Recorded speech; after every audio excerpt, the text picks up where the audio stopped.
जय श्री राम सभी सनातनी भाइयों को। दोस्तों आज हम बात करेंगे के अन्नामलाई जी के बारे में। पूरा भारतवर्ष क्यों अभी चर्चा कर रहा है कि हर मीडिया में के अन्नामलाई जी के बारे में बात हो रही है। दोस्तों ऐसा क्या हो गया तमिलनाडु की पॉलिटिक्स में? दोस्तों तो बात यह है कि डीएमके पार्टी अभी तमिलनाडु में पावर में है। डीएमके पार्टी भी हिल गई है कुछ दिनों से के अन्नामलाई जी जो अभी कर रहे हैं। दोस्तों भाजपा के प्रेसिडेंट है। पहले तो मैं बता दूं के अन्नामलाई जी है कौन। दोस्तों ये इनके पिताजी किसान, ये बड़े लोअर मिडिल क्लास फैमिली से आते हैं। दोस्तों बड़ी मुश्किल में इन्होंने अपनी पढ़ाई आईआईएम लखनऊ से की है। दोस्तों यूपीएससी का एग्जाम क्रैक किया, फिर ये आईपीएस अफसर बने। दोस्तों अपनी टेन्योर में जो पुलिस की सर्विस उन्होंने सर्व की है, इनको एक सिंघम माना जाता था। दोस्तों इस तरीके का इनका कैरेक्टर है। दोस्तों सिंघम माना जाता था। तो ₹1 की रिश्वत नहीं, इतने ईमानदार और जड़ से उखाड़ फेंके। जहां भी कहीं प्रॉब्लम आती है ये लोगों के बीच में फेवरेट हो गए। लोगों के आमतौर में क्या होता है, पुलिस अफसर से लोग थोड़ा हिचकिचाते हैं, लेकिन इनकी छवि ऐसी थी, लोगों को कोई दिक्कत आती थी तो सबसे पहले ये अन्नामलाई जी के पास में पहुंचते थे। और के अन्नामलाई जी उस वक्त में पुलिस होने के बावजूद सारी प्रॉब्लम सुख दुख में उनके साथ रहते थे लोगों के बीच में। इतना सिंघम की छवि बनाई थी दोस्तों इन्होंने अपनी, और सब कुछ त्याग के ये पॉलिटिक्स में आए हैं। क्यों? क्योंकि इनका कहना यह है कि तमिलनाडु में आज कुछ भी अच्छा नहीं हो रहा है, भ्रष्टाचार हर जगह में है। के अन्नामलाई जी ने बहुत कुछ आरोप लगाए थे डीएमके के खिलाफ लोकसभा चुनाव में। दो भाजपा के परसेंटेज बहुत बढ़ गए हैं दोस्तों, बट के अन्नामलाई जी खुद चुनाव हार गए थे। तब डीएमके ने मजाक उड़ाया था इनका कि हो गई अब ये इनका पॉलिटिकल करियर खत्म। तब हर जगह बात यही उठनी चालू हो गई थी, जो कांग्रेस है इन्होंने सबने मान ही लिया था कि अन्नामलाई जी का करियर खत्म। तो ये चले गए थे उसके बाद में 3 महीने की स्कॉलरशिप करने ब्रिटेन। 3 महीने की इनको स्कॉलरशिप मिली थी। पहले से ही बहुत मतलब शार्प माइंड के थे दोस्तों। और ऐसा पॉलिटिशियन होना ना भारत में, चाहे आप किसी भी पार्टी से हो दोस्तों, पॉलिटिक्स में जब ऐसे इंसान आते हैं ना, साफ सुथरी छवि वाले, एकदम जनता के लिए कुछ करने की, अपने राज्य के लिए कुछ करने की इच्छा लेके, तब प्राउड फील होता है। कोई भी पार्टी से आप हो, भले आप कांग्रेस से हो, भाजपा से हो, कई भी पार्टी से हो, के अन्नामलाई वो छवि है। आज दोस्तों वो चले गए वहां पे, 3 महीने की स्कॉलरशिप खत्म करके वो आए यहाँ पे। तो अभी कुछ टाइम पहले वहां पे एक अन्नामलाई यूनिवर्सिटी, जो कि बहुत रिकॉग्नाइज्ड यूनिवर्सिटी है, फेमस यूनिवर्सिटी है, वहां पे एक 19 साल की लड़की को सेक्सुअली असॉल्ट किया गया वहां के एक लोकल वेंडर के द्वारा। अब दोस्तों उसका लिंक निकाला है डीएमके के साथ, क्योंकि उसकी तस्वीर फोटो निकली है दोस्तों, सोशल मीडिया में वायरल हो रही है उदयनिधि स्टालिन के साथ में। तो लोग ये कह रहे हैं कि ये डीएमके के साथ लिंक्ड है। साथ में यही नहीं, वो 19 साल की लड़की की आइडेंटिटी भी पब्लिक कर दी गई दोस्तों। सोचिए, जबकि देश का सुप्रीम कोर्ट ये कहता है कोई भी विक्टिम हो उसकी आप तस्वीर तो छोड़िए, उसके नाम भी आप नहीं बता सकते पब्लिक में, उसको सीक्रेट रखा जाता है ताकि उसको जिंदगी जीने में दुविधा ना हो, और पब्लिक हो गई। तो के अन्नामलाई जी ने भाई पुरजोर विरोध किया इसका। तो पुलिस वहां पे प्रशासन आके उनको भी, साथ में कुछ बीजेपी के लोगों को जेल में डालने की कोशिश की। तब अन्नामलाई जी ने कहा कि कहा तुम इनोसेंट लोगों को तुम डाल रहे हो, हिम्मत है तो मुझे डाल के दिखाओ। तो उनको डाल दिया गया। तब ये निकल के बाद में फिर आए और कसम खा ली मीडिया के सामने इन्होंने कि मैं सौगंध खाता हूं कि मैं अपने पैरों पे चप्पल नहीं पहनूंगा जब तक डीएमके की सरकार को तमिलनाडु से उखाड़ ना फेंकूं। यही नहीं, 48 दिन का वो फास्ट भी रखेंगे। और साथ ही साथ में दोस्तों इन्होंने अपने आप को 6 कोड़े मारे। आप ये वीडियो देखिएगा, कसम से आपको गूज़बम्स आएंगे, आपको तकलीफ होगी। आप ये वीडियो देखिए पहले।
देखा आपने दोस्तों, कौन बंदा किसी और को नहीं मार रहा कोड़े, वो खुद को मार के पनिश कर रहे हैं।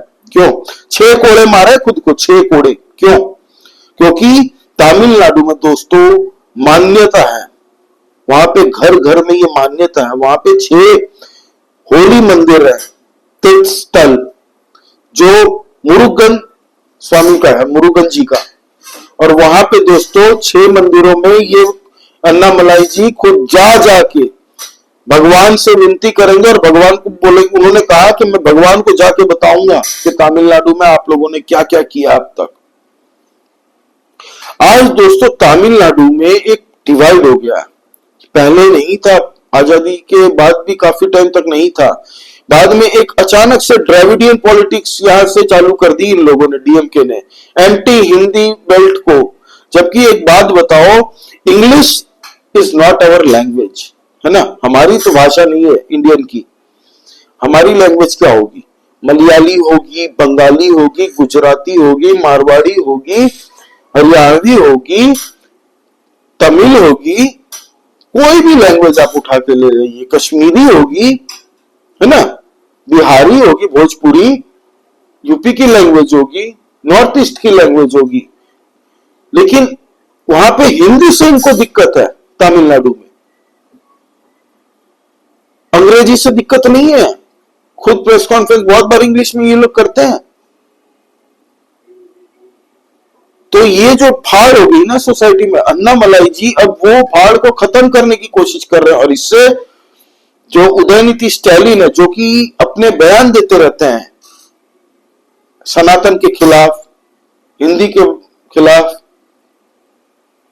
तो अब डीएमके भी देख के थरथरा रही है, क्योंकि लोग अब पूछ रही है, लोग अब अन्नामलाई जी के फेवर में है कि भाई तुम खुद को ऐसे मत मारो, हमें दर्द हो रहा है। के अन्नामलाई जी ने अपनी पूरी पॉलिटिक्स को सनातन के इर्द गिर्द रखा है मेंटेन करके, लेकिन जस्टिस की बात करते हैं वो।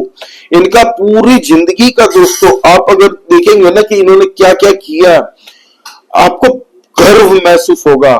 आईआईएम लखनऊ से भाई पढ़ के पास आउट है, और इतनी कम उम्र में 37-38 साल की उम्र है उनकी, और इतनी सूझबूझ है उनके, वो लोगों को जोड़ रहे हैं। क्योंकि वहां पे जयललिता के जाने के बाद में दोस्तों एआईडीएम के आज की पोजीशन में वहां पे है ही नहीं, बहुत वो एक एक पॉकेट है खाली उनका वोटरों का। बाकी डीएमके का एक छत्र राज हो चुका है आज की डेट में, वहां पे बहुत बड़ा वैक्यूम है। कांग्रेस वहां पे लड़ती नहीं है, वो कांग्रेस 1-2 सीट तक की ठीक है, वो भी मिल जाए बहुत है, तालियां पीटते हैं कि गुड अचीवमेंट हो गई।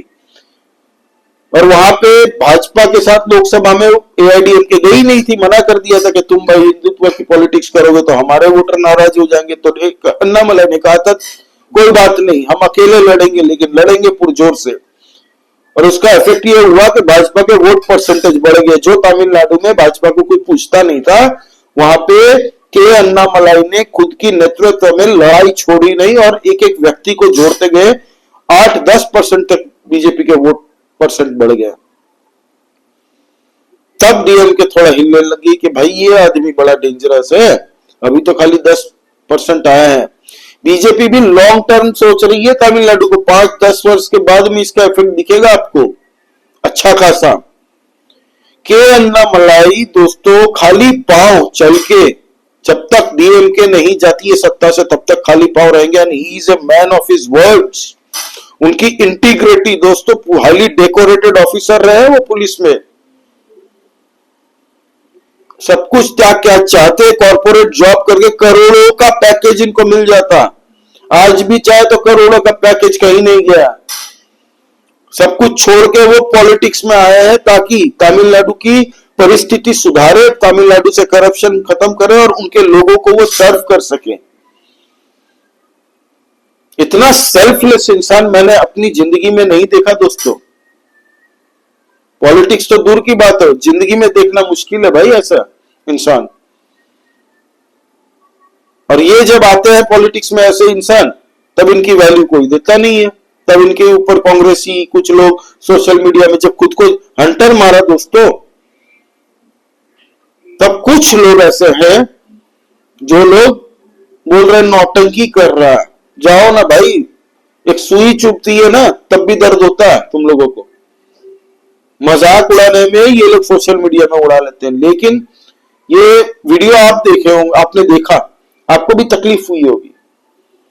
और वहां के लोग, महिलाएं लोग बोल रही है, महिला लोग खुद, कि अगर तुम अपने आप को ऐसे पनिश करोगे तो हम लोग भी पनिश करेंगे, तब अन्ना मलाई रुके। तो आज की डेट में दोस्तों, और ये बीजेपी के सबसे बेस्ट पिक है दोस्तों। तमिलनाडु में भी आप देखिएगा आने वाले टाइम में तूती बोलेगी, ये एक तरफा एक छत्र राज हो चुका है ना डीएमके का, करुणानिधि के टाइम से। तो देखिएगा ये जो उदयनिधि स्टालिन अभी डेप्यूटी सीएम है शायद, है ना तमिलनाडु के, तो उनको इसीलिए बनाया गया कि तुम ये सब देखो। तो उनका बयान आता रहता है एंटी सनातन। तो के अन्नामलाई ने अपनी पूरी पॉलिटिक्स को सनातन के इर्द गिर्द रखी और कहा कि मैं जाऊंगा और मुरुगन जी से कहूंगा, कंप्लेन करूंगा कि ये आप लोग कर रहे हो लोगों के खिलाफ। तो ये है दोस्तों अभी चल रही है anti Hindi sentiment. Hindi language से क्या दिक्कत है भाई? हमें तमिल लैंग्वेज से दिक्कत नहीं है, हम तो नॉर्थ इंडिया में रहते हैं। नॉर्थ इंडिया में आके कोई तमिलियन बहुत आते हैं यहाँ पे, किसी को दिक्कत नहीं है। ऑल एंजॉय, सबकी लाइफ है, इंडिया सबका है। Everybody belongs to India and India belongs to everyone, every Indian. वहां पे फाड़ इच्छिया करके इसीलिए इन्होंने एक गैप बनाया था, एक लाइन खींच दी थी, कोई कोशिश थी के अन्नामलाई जी हर एक लाइन को तोड़ के पैन तमिलियंस, पैन उनको इकट्ठा कर रहे, एक कर रहे। तो इनसे कांग्रेस तो खैर छोड़ दीजिए, वो तो एग्जिस्ट ही नहीं करती है तमिलनाडु पॉलिटिक्स में। 1 2 3 सीट वो भी डीएमके की मन कर जाए दे दे तो वो वैसे ही आती है। वो डीएमके के साथ में है ना अभी इंडिया अलायंस के पार्टनर। एआईडीएमके तो खुद अभी अपना अस्तित्व खोज रही है। हो सकता है कि अब अन्नामलाई जी का राइज देख के खुद बोले कि नहीं भाई हम फिर से बीजेपी के साथ में आ जाते हैं। आ जाए तो बढ़िया भाई। वहां पे भगवान कार्तिकेय और मुरुगन जी का 6 मंदिर है, इसीलिए खुद को 6 कोड़े मारे थे उन्होंने भाई, किसी और को नहीं मारा, खुद को मारा। ये त्याग होता है, ये त्याग तपस्या होती है।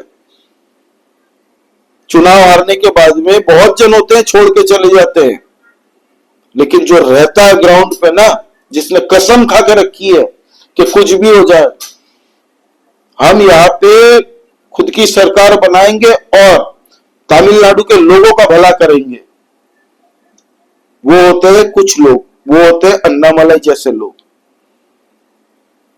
साउथ की फिल्में मैंने भाई ये पूरी फिल्म में दिखाया जाता है ना, जैसे साउथ की कुछ वैसा ही अप्रोच था पूरा टोटल। दोस्तों आपने कभी नहीं देखा होगा किसी पॉलिटिशियन ने ऐसे खुद को कोड़े मारे हो। तो ध्यान से देखिए कितने जोर जोर से मार रहे थे भाई, कोई कॉम्प्रोमाइज इसमें नहीं था। टोटल 8 मारे थे, आपको बता भी दूं, लेकिन 2 थोड़े स्लो हो गए थे, तो किसी को लगना नहीं चाहिए कि मैंने स्लो मारे है, तो उन्होंने 2 बार घुमा घुमा के मारा फिर डबल जोर से। तो अभी तमिलनाडु की पॉलिटिक्स थोड़ी हिमी हुई है दोस्तों, गर्म है, पूरी गर्म। के अन्नामलाई जी को राइज से परेशान है विरोधी दल, और के अन्नामलाई जी के राइज को कोई नहीं छोड़ सकता। पूरी सपोर्ट है भाजपा की तरफ से, और अब लोग जुड़ रहे हैं और मात्रा में। जो लोग कल तक चुप थे, बोलने से हिचकिचा रहे थे, जो परेशान थे इस सरकार से, वो भी अब सामने आके बोल रहे हैं कि हम तुम्हारे साथ हैं। तो ये अपडेट देनी थी आप लोगों को दोस्तों। प्लीज सब्सक्राइब करिए इस चैनल को, नया चैनल है। आप लोगों की सपोर्ट की बहुत आवश्यकता है दोस्तों। प्लीज सब्सक्राइब करिए। हम लोग इंटरनल पॉलिटिक्स, देश की पॉलिटिक्स को लेकर चर्चा करते रहते हैं। जय श्री राम सभी सनातनी भाइयों को। जय Hind, Vande Mataram. Please like and comment कि आप क्या सोचते हैं इस बारे में। जय श्री राम दोस्तों।